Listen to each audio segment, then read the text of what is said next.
de la succession. Sa prise de parole fait également débat et polémique sur la succession.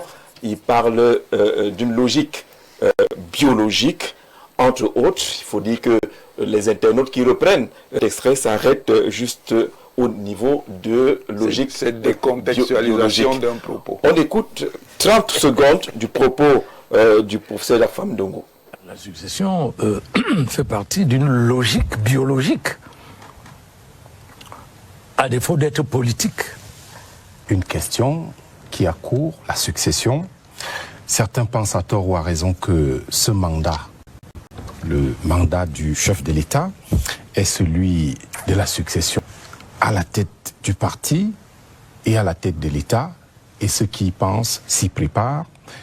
Y songez-vous, vous aussi, professeur Jacques Famdongo, est-ce que vous en parlez même dans les cercles du pouvoir ou peut-être lors des réunions entre élites du Sud?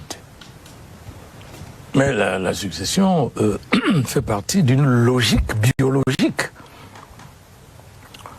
à défaut d'être politique. C'est-à-dire quelque chose qui ne peut pas ne pas être. C'est la nécessité. En philosophie, c'est ce qu'on appelle la nécessité. De Jacques Famdongo, on remercie d'ailleurs nos confrères de la télévision nationale. Il était l'invité de l'émission Actualité Hebdo. Vous avez reconnu le présentateur Romuald Tuisseux. Est-ce qu'on a bien compris les propos de Jacques Famdongo sur la succession sur les réseaux sociaux? Beaucoup ont dit, ça y est, il est en train de dire que le successeur de Paul Biya, c'est Franck Biya. Sous le Noyolo. Je ne sais pas s'il a dit, hein. Il ne l'a pas dit. C'est pour cela qu'on vous pose la question. Alors, il faut faire très attention avec la prise de parole du professeur Jacques Famdongo. C'est un éminent sémiologue qui peut parler, et si vous le prenez au premier degré, vous avez fait tout fou. Parce que s'il a dit succession biologique, on va Franck, on ne voit pas Junior, bon c'est vrai Junior n'a pas l'âge, on ne voit pas Baola, on ne voit pas... Il est concerné. On ne voit même pas... Mais dans la succession biologique, on peut même voir la première dame. Biologique. Pourquoi pas? Pourquoi vous voulez absolument... Vous croyez que biologique doit être... C'est quoi la logique? C'est pour ça que j'ai dit que tant que nous n'avons pas vraiment écouté le bon sens de biologie dans ce que dit le professeur Famdongo, que je viens de dire encore que c'est un excellent sémiologue, on va faire tout fou. Personnellement, la question ne se trouve pas à ce niveau-là. La question aujourd'hui, c'est les attentes des Camerounais qui sont de plus en plus nombreuses. Les attentes, si vous voulez que je renforce, attendent que le président de la République nomme un vice-président et qu'il fasse un gouvernement. Pour lui-même, c'est un challenge.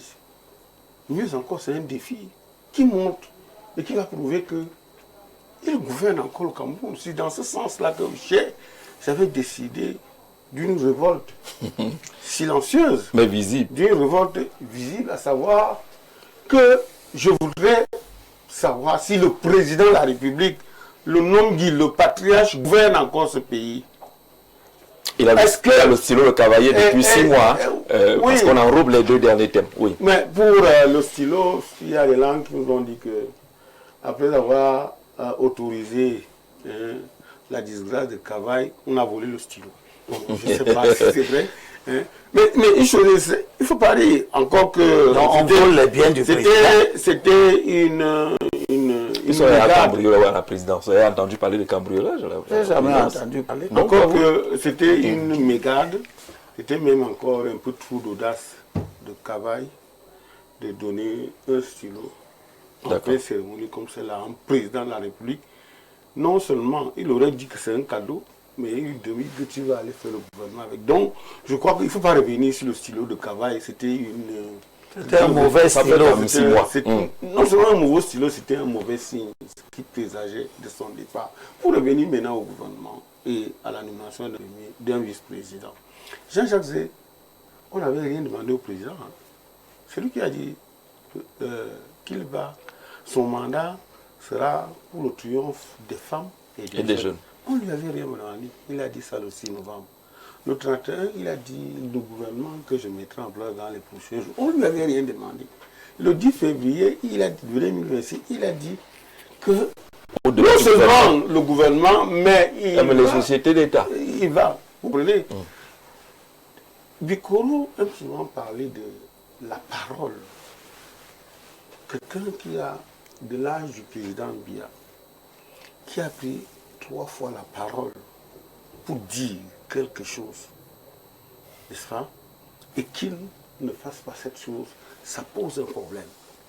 Maintenant, pour ce qui est du vice-président, en injectant la loi, la modification constitutionnelle, dont, n'est-ce pas, l'essence portait beaucoup plus sur la création d'un poste de vice-président.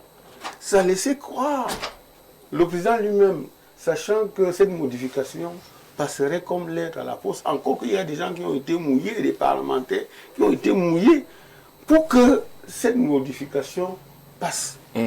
Comment donc, ça laissait quand même entendre que le président avait déjà l'oiseau rare, le vice-président. Parce qu'on ne peut pas initier ce genre de projet de loi sans quand la gouvernement te dit que je vais te lancer le caillou, il a déjà la main. Donc le président de la République était supposé, en fait, sauf à penser que je suis naïf. Tu es naïf. Et Kadir était supposé déjà avoir le vice-président au point où, peut-être 24 heures après la promulgation, on aurait entendu, n'est-ce pas, dans le générique, dans le nom du vice-président. Mais nous voici, c'est là que je suis juste là, nous voici que nous acheminons vers le 20 mai, qui est une date symbole pour la sortie du président. Va-t-il se donner encore la peine d'aller présider le défilé du 20 mai? Va-t-il, entre-temps, nommer un vice-président qui ferait cet exercice à sa place, puisque les textes lui permettent de donner des charges au vice-président? Ou alors va-t-il, n'est-ce pas, demander au Premier ministre, comme il le lui demande souvent, de présider les coupes? Les triomphes, va-t-il faire comme ce qu'il a fait lorsque le pape rentrait? Il a laissé le Premier ministre aller accompagner le pape sur, n'est-ce pas, au tarmac de machin, et lui il est parti. Alors va-t-il désigner le Premier ministre pour présider le défilé du 20 mai? Donc c'est pour ça que je vous ai dit, merci pour cette question. Pour le 21 par rapport à... François Bikoro, on a écouté le professeur Jacques Famdongo tout à l'heure. Est-ce que ces propos ont été mal interprétés?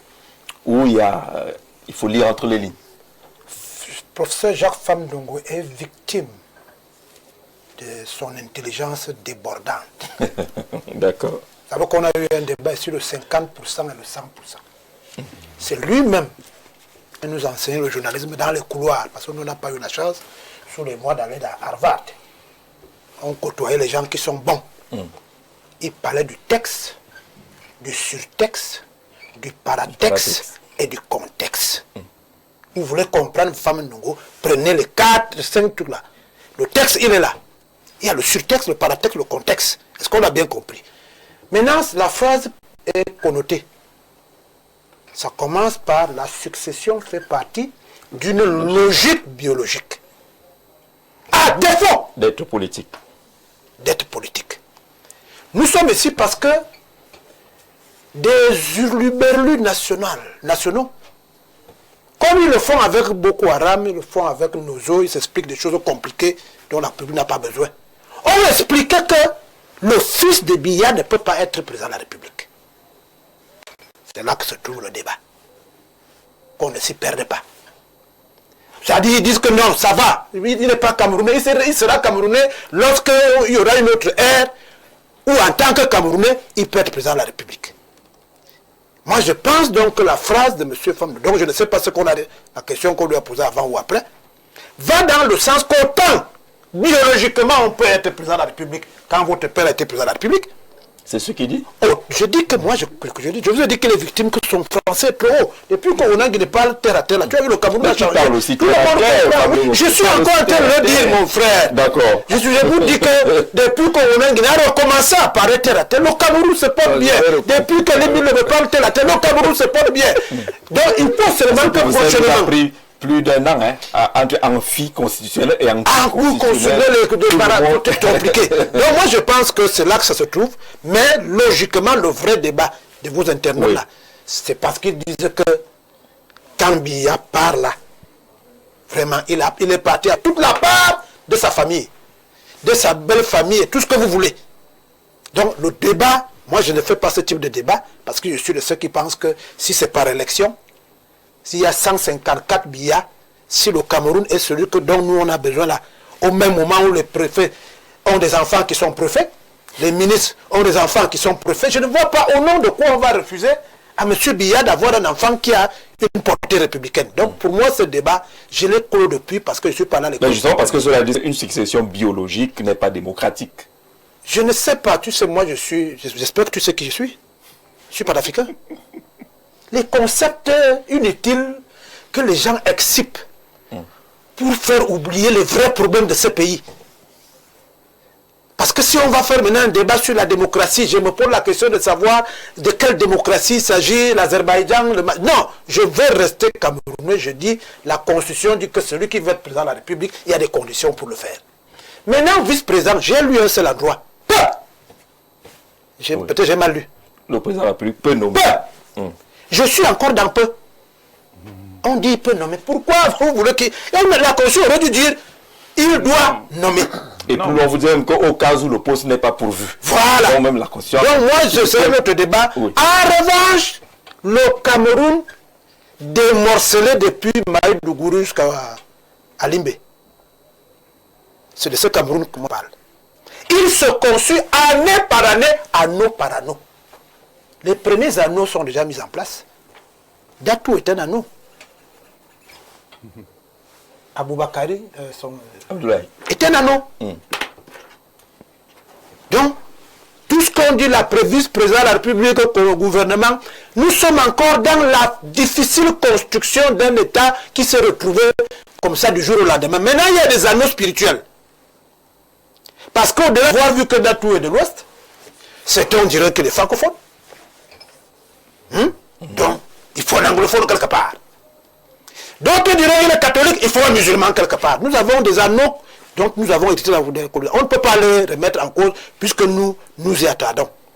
Donc, est-ce que M. Biya, je t'ai bien dit tout à l'heure qu'il s'agit du vin d'en haut. Le vin d'en haut n'a pas la même perception que le vin d'en bas. Ce que vous demandez à Biya maintenant, c'est que vous êtes en bas, il est en haut là-bas pour cueillir votre fameux vin de vice-président de gouvernement. Quelqu'un passe à vous dit, moi je suis précis, je suis en train d'aller aux toilettes. Avant de descendre d'abord, tu me donnes ma part de vin. Mais il est monté pour que, dès qu'il arrive en bas, que tout le monde boive le vin. Mais il y a des gens qui disent, moi je suis en train d'aller en voyage, je suis en train d'aller faire ceci, ça complique tout. Monsieur Biya a été élu président de la République. Monsieur Biya regarde le sort qui est réservé à Karvaï et Guétribril. Monsieur Biya il regarde, ce n'est pas quelqu'un qui est né hier, il a la plus grande expérience politique de ces 100 dernières années dans le monde. À partir de ça, le fameux oiseau rare doit être conforme maintenant à sa propre perception de ce que les Camerounais vont faire quand ça va avoir lieu. D'accord, vous avez réagi, sauf que je voudrais quand même saluer le ministre Boukar Michel du côté du Tchad, l'ancien ministre de l'économie numérique qui nous suit depuis N'Djamena, il fait sa contribution. Voilà, vous le connaissez très bien. Qui nous a bien reçus avec la délégation de IAI pour la formation de plus de 2000 Tchadiens à l'intelligence artificielle. Monsieur Jean-Jacques, voici ce que je pense de la citation du prof Amdongo. La succession biologique, une logique naturelle dans les richesses, dans les sciences de la vie. La succession biologique renvoie à la transmission de la vie d'une génération à l'autre. Elle obéit à des lois naturelles, reproduction, hérédité, continuité de l'espèce. Cette succession est universelle, automatique et indépendante de toute morale ou foi. elle garantit simplement que la vie se perpétue. Ce qui confirme bien la citation de Femme Ndongo, disons, du ministre. La succession fait partie d'une logique biologique. Merci beaucoup, Dr Bouka Michel, ancien ministre, depuis N'Djamena au Tchad, pour cette contribution. Je crois que Abel Libi-Lobé, il nous ramène, il quitte le volet purement politique pour situer le propos de Femme Ndongo. Je vais beaucoup vous décevoir.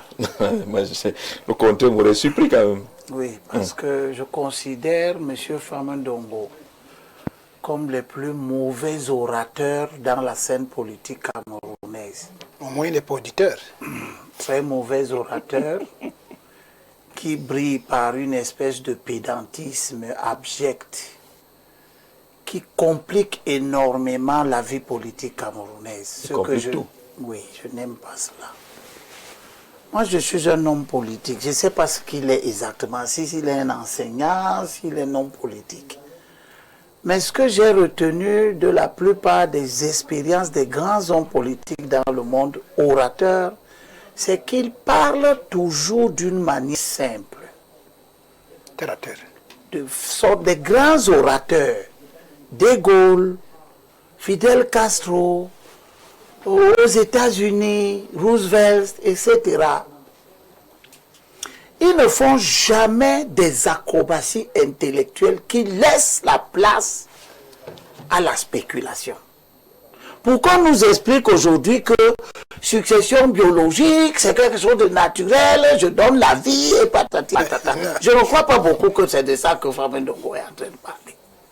Je pense sincèrement que Femme Ndongo appelle succession biologique le fait qu'un homme transmette le pouvoir à son enfant. C'est de ça que je crois qu'il parle. Pas du fait qu'un homme transmet la vie. Je ne suis pas le successeur de mon père parce qu'il m'a mis au monde. Je suis le successeur biologique de mon père parce que pour m'avoir au monde, je prends sa place dans la gestion des choses qui lui étaient dévolues. C'est ça la succession biologique. Le chef traditionnel de ton village, son fils devient ton chef traditionnel sans qu'on te consulte parce qu'il est le fils du chef traditionnel sortant. C'est ça que moi j'entends par succession biologique.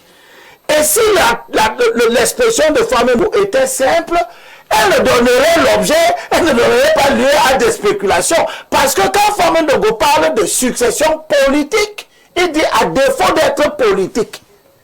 Ça veut dire qu'il y a une succession politique. Mais celle-là, tout le monde la comprend. Celle-là, tout le monde la comprend. Le président Biya est un homme politique. Il va lui succéder un autre homme politique.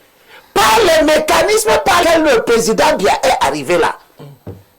Il est arrivé là, il est là par des élections, il est là par un processus politique qui a voulu que le président Ahidjo le nomma Premier ministre, conformément à la Constitution, il pouvait lui succéder. Donc, le président Biya est en train de mettre en place le même type de mécanisme. Quelqu'un peut devenir président parce qu'il aura été élu, mais il peut devenir président parce que le président l'a nommé et que la Constitution consacre cette voie-là. J'ai des choses à dire à cet effet. Premièrement, tous ceux qui parlent, parlent pourquoi? Pourquoi vous parlez? Ce qui se passe, c'est déjà passé. La Bible nous dit il n'y a rien de nouveau sur le soleil. Ce qui a été sera. Ce qui sera a déjà été. Le président Biya était un premier ministre. Oui. Il n'était pas élu. Il était nommé. Vous ne vous êtes pas opposé à la Constitution de 72. Mais qui était dans un contexte précis. Je n'ai rien. Le contexte ne change pas la responsabilité des individus. Parce que c'est ceux qui ne se sont pas opposés à la Constitution de 72 qui a été mise en application par Ahidjo, qui veulent s'opposer à la Constitution de 96. Parce que c'est bien. Et aujourd'hui. C'est là où les gens perdent leur légitimité. Ce comportement au Cameroun, qui consiste pour des gens qui sont des élites du pays, à accepter des choses qui ne sont pas bonnes à un moment, puis à un autre moment, se ressaisir, vouloir refuser ces choses qu'ils ont déjà acceptées, c'est ça qui fait en sorte que aucun discours n'est plus crédible. Je donne un exemple simple.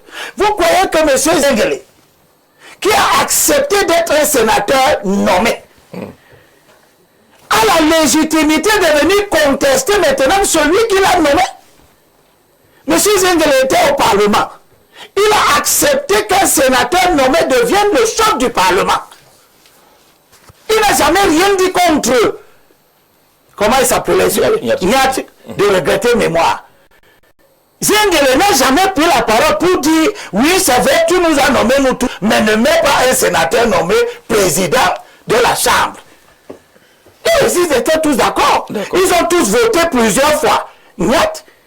D'où vient-il que M. Zengele veut dire aux gens maintenant, et croit qu'il a la légitimité de le faire, que le président Biya, qui l'a nommé, qui avait nommé Nyat, et ils étaient tous d'accord, ne doit pas nommer un vice-président. D'accord, nous avons à l'expression et au propos. Donc je veux dire aux gens et aux autres que, nous nous perdez pas le temps. Famé Ndongo s'est illustré comme quelqu'un qui veut un maintien de son ethnie au pouvoir. Et c'est une question de oui, bien sûr. Bien sûr, c'est ma lecture. Famé Ndongo fait partie des gens qui ne veulent pas comprendre que la stabilité institutionnelle du Cameroun commande que les gens qui dirigent introduisent dans leur vision l'idée de la rotation du pouvoir, qui est une idée qui vient de Léonard Joseph, qui a évoqué pour la stabilité du Cameroun ce que je n'arrête pas de dire. Chers compatriotes, le Cameroun est un mille pattes. Merci. Professeur Jacques Famé Ndongo parle de la succession qui fait partie d'une logique biologique. Vous avez écouté. Nous allons faire la démocratie camerounaise qui tient compte de ce que tu as dit. Les spécificités camerounaises. La parole au professeur. On ne peut pas faire la démocratie du Cameroun. On fait la démocratie de la France. On a compris cela, professeur. Est-ce que Jacques Famé Ndongo est mal compris, comme semble l'indiquer Abel Limbilon? Il n'est pas mal compris. Il fait exprès de déranger la scène politique. C'est le professeur qui a la parole. Merci de me donner la parole. Première chose, il n'y a pas d'opposition entre le biologique et le politique. Il n'y a pas de politique sans biologique. Voilà pourquoi Aristote disait que l'homme est un animal politique. Zone politique au anthropos.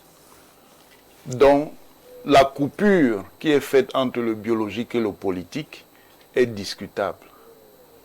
La politique mobilise toujours le biologique, c'est-à-dire on gouverne des hommes, des femmes qui sont d'abord des êtres vivants. On ne gouverne pas des zombies ni des cadavres. Ça, c'est la première chose. Deuxième chose, ça dépend du niveau où on se trouve. Est-ce qu'on se trouve au niveau collectif? Ce qu'on appelle en termes compliqués, je crois qu'il faut encore que je le complique, la philo-politique. C'est le niveau collectif. Et il y a le niveau individuel, mais j'explique quand même, qui est la somatopolitique. Est-ce que Famé Ndongo se situe au niveau individuel ou est-ce que se situe au niveau collectif? C'est le problème qu'il faut régler. Parce que la biologie en question, ça peut simplement dire que le pouvoir va se transmettre des gens qui ont une certaine génération, c'est-à-dire qui sont déjà anciens dans la vie, qui sont âgés, vers de nouvelles générations. C'est ce que ça peut dire s'il parle en se situant au niveau collectif. Maintenant, s'il parle au niveau individuel, c'est là où ça implique dans l'option où le président de la République peut laisser un successeur qui est son descendant, c'est-à-dire qui est issu de lui biologiquement. Ce n'est pas tranché. Ça peut être soit le premier cas où le ministre d'État Famé Ndongo dit on va succéder et dans les conditions contextuelles où le président a déjà un certain âge, celui qui viendra sera probablement plus jeune que lui. C'est aussi une succession biologique. La succession biologique, ce n'est pas simplement que le président Biya parti, ça sera son descendant. Mais maintenant, il faut savoir où il se situait. Est-ce qu'il parlait au niveau collectif, le philo-politique, ou est-ce qu'il parlait au niveau individuel, le somato-politique? D'accord. Aristide Manda, Femme Dongo dit la succession fait partie d'une logique biologique à défaut d'être politique. Est-ce qu'il est en train de prêcher pour la possibilité de voir Franck Biya? Nous, on veut parler. Comment ça? Il veut parler, il a la Comment ça, parole. il ne veut pas parler? Il a commencé à parler. Nous sommes là dans un domaine scientifique qu'on appelle l'analyse du discours. Et pour bien l'analyser, il faut mobiliser un certain nombre d'éléments dans des sous-branches de la linguistique qu'on appelle la pragmatique. Vraiment, je voudrais expliquer aux compatriotes que les propos du secrétaire de la communication ont été galvaudés. Et beaucoup, hélas, ont intérêt à ce que chaque fois que... C'est-à-dire on extirpe un bloc de mots de son contexte pour en faire les choux gras. Alors que il faut comprendre que c'est le dit, le non-dit et le dit. Mais le moment s'y prête. Maintenant, oui, voilà. Le moment s'y prête. Le fond, savoir. Il ne parle pas de succession biologique. On a une tribu, une ethnie chez nous, on dit on arrête le chef. Je prends un exemple. Ce n'est pas ça que dit le professeur Famondongo, qui à plusieurs reprises a déjà eu l'occasion de se prononcer. Et il ne peut pas se situer en porte-à-faux avec celui dont il est le disciple, le président Biya, qui lui-même a déjà dit ce qu'il en pensait. Il s'est prononcé clairement sur cette affaire de succession en rejetant le dauphin, voilà, les méthodes proches de l'oligarchie. C'est la démocratie. C'est-à-dire qu'au Cameroun, nous avons un corpus qui définit clairement les mécanismes de dévolution, qui ne peuvent pas être la succession. Maintenant, il explique ce qui peut exister. Vous pensez qu'il n'évolue pas dans son langage, dans le contexte précis? Non, il est au contraire. C'est un... Contrairement à ce que j'ai entendu dire Avant, ici, il répondait qu'il n'y a pas d'abonnés à ce numéro. Cette fois-ci, il a répondu. C'est un virtuose, c'est un oracle. C'est un sémiologue, hein, c'est-à-dire qui a étudié les signes. La preuve, ça a permis qu'on fasse un débat. C'est ce que Libilov n'aime pas. Il complique la scène politique, dit-il. Allez-y, Aristide Manda. La manière dont les signes donnent un sens au texte. Vous comprenez? Donc, je voudrais dire à mon très estimé Abel, qui a quand même été un peu excessif quand il parle du secrétaire de la communication, qui pour nous autres, et pour beaucoup, est plutôt, comme je l'ai dit, un oracle, un virtuose de la langue de Molière en l'occurrence. Fais-moi cadeau d'une seconde. Tu sais, une seconde, juste une seconde, on va continuer. Chrono à main. Chrono à main. Oui. Abel ne peut pas prendre une seconde. Non, c'est une seconde, je te donne la parole. Pour te dire que ce que je constate dans les réseaux sociaux, c'est la prolifération des gens qui faisaient ce que tu viens de faire, qui trouvaient très savant un individu qu'il vous hégémonie aujourd'hui. La seconde est en train de finir. Tu suis mon regard. Ce monsieur agrégé de ci, il était ceci. C'est lui qui nous a appris ici que quelqu'un ne part pas aux élections, mais il a les élus. D'accord. Pour finir dans un taxi. Aristide Manda, le propos de Libilov ne vous engage pas. D'accord. Le texte, mon cher Abel, est un tout. Tout à fait. Phrase connotée. Et le professeur Famé s'exprimait dans le cadre d'une émission politique, dont un exercice de com qui a ses noms. Il est de mon devoir, si tant est que j'en ai même qualité, parce que c'est le secrétaire à la communication de mon parti, c'est un agrégé de sémiologie. Donc, en réalité, ce qui s'est le mieux fait... agrégé de quoi?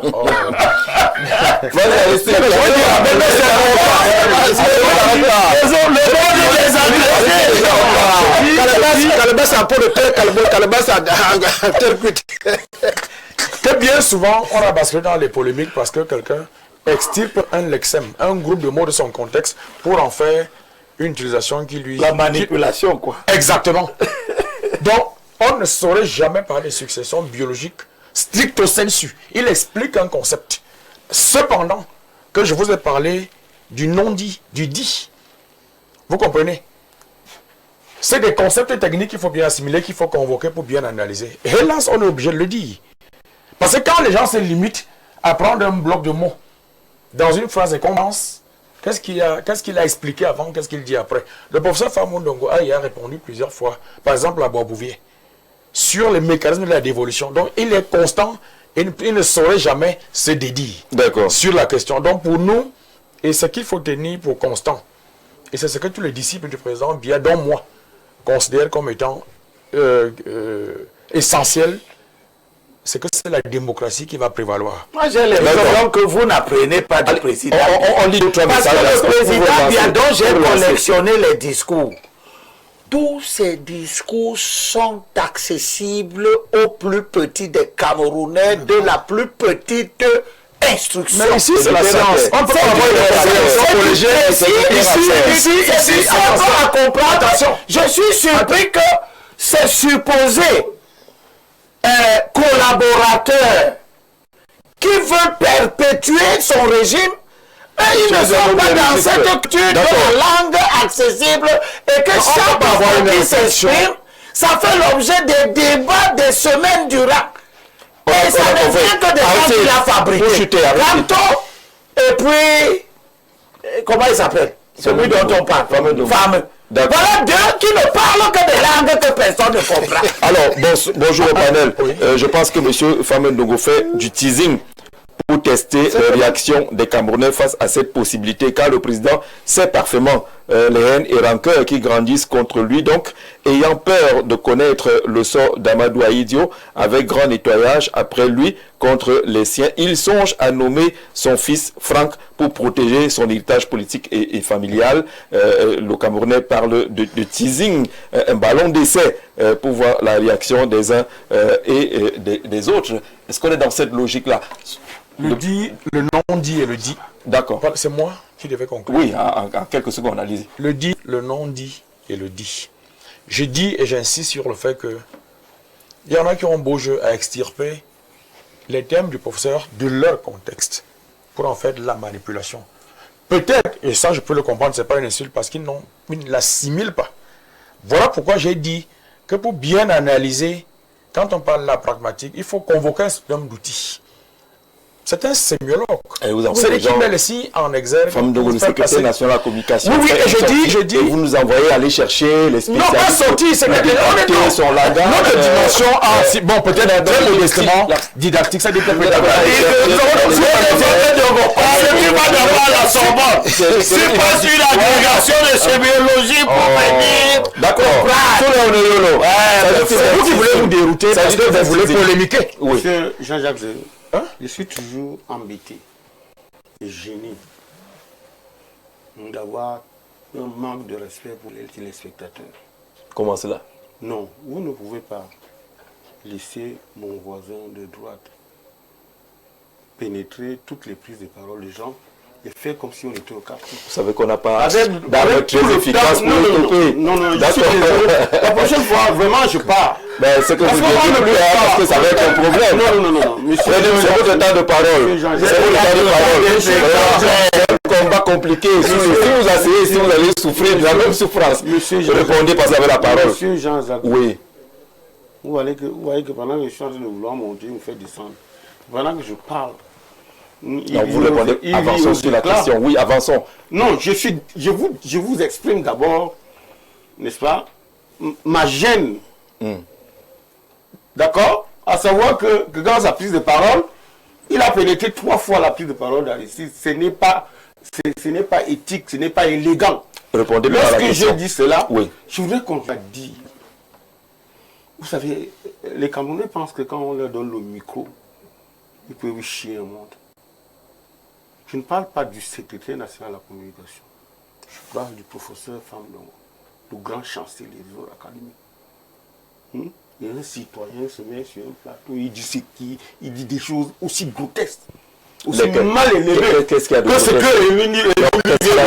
Tout ce qu'il a dit. Il a dit qu'on ne comprend pas ce que... C'est moi, vous n'êtes pas débatteur, vous êtes modérateur. Monsieur vous me laissez parler. Monsieur, vous baissez le ton aussi. Oui. Quand vous me parlez, vous baissez le ton. Mais quand vous dites lequel, vous n'avez pas suivi ce qu'il a dit. Vous baissez un peu le ton quand vous parlez. Vous n'êtes pas dans la cour ici, quand même. Quels sont les mots grotesques qu'il a utilisés pour qu'on se comprenne? C'est ça ma question. Monsieur Jean-Jacques Zé. Oui. Les qualificatifs affectés à monsieur Jacques Famlon, qu'il ne maîtrise pas là l'oratoire, qu'il ne se fait pas comprendre, qu'il ne se fait pas ceci ou cela, d'accord? Ça dépend du côté où on se trouve. Et c'est où le problème s'il s'exprime ainsi? S'il donne son opinion, oui, c'est où le problème? Il donne son opinion, moi c'est la mienne, non? Voilà, donnez la vôtre, mais pas pour dire que lui n'a pas compris. Non, monsieur Elimbi est maître dans cet art de rectifier les paroles des autres. Là, je te comprends. Voilà. C'est entre vous, parce que tu fais le même exercice. Tu fais le même exercice sous les. Vraiment, tu te fais toi-même là. Moi, je savais pas. C'est le mandat impératif. C'est le mandat impératif. Je savais pas.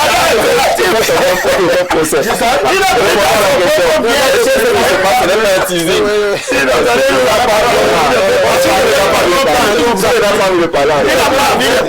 est plus calme pour prendre la parole. D'accord. Est-ce qu'il s'agit d'un teasing sous les? La question reste posée. En tout cas, teasing ou pas, ce que je voudrais dire, au-delà d'une succession qui peut être intergénérationnelle, pour reprendre les uns et les autres, je voudrais qu'on sache que le mot biologie est extensible. Il est extensible dans le sens où il ne faut pas lui donner le sens ou bien la définition qui cadre avec le verbalisme. Le verbalisme étant la tendance à donner plus de pertinence et de percutance aux mots qu'à leur sens. D'accord? Et je sais pas, c'est pour ça que parler du ministre Bouka qui a parlé de la transmission du pouvoir. N'est-ce pas? Si on essaye d'étendre le mot biologique, la transmission du pouvoir, le ministre dit qu'il y a le côté politique, à savoir qu'on peut aller aux élections, quelqu'un gagne les élections. Mais le côté biologique, si on admet, si Elimbi Lobé admet que le président Aïdjo, n'est-ce pas, a nommé M. Biya Premier ministre et qu'il a maintenu la disposition qui faisait du Premier ministre un successeur constitutionnel à la magistrature suprême. Ça, c'est une succession biologique qu'on peut étendre, n'est-ce pas? C'est-à-dire que ce n'est pas forcément, c'est pour ça que j'ai dit qu'il ne faut pas seulement rester enfermé dans le cadre de père en fils. On peut aller, le chef de famille peut donner le pouvoir à n'importe quel membre de la famille. Tout comme on peut aller d'un pouvoir qui se transmet d'un Camerounais à un autre. Et non pas à un étranger. Donc on est là aussi dans la situation biologique. Donc il ne faut pas s'enfermer dans le verbalisme. D'abord la lecture du professeur. C'est ça qu'on appelle en français facile le sophisme. D'accord. J'accepte que ça soit le sophisme. Du pur sophisme. Et même de mauvaise loi. Je souhaite que M. Elimbi Lobé sache que même moi je fais le sophisme, mais lui, on n'a pas encore trouvé la définition. Ça veut dire que on se calme. Le professeur prendra la parole tout à l'heure, mais je voudrais d'abord qu'on colle rapidement un mot d'actualité. Le ministre en charge des questions de l'éducation nationale était rassemblé au Cameroun cette semaine. C'est une victoire diplomatique également pour notre pays. On salue tous les acteurs qui étaient impliqués dans l'organisation. Ce fait de la semaine.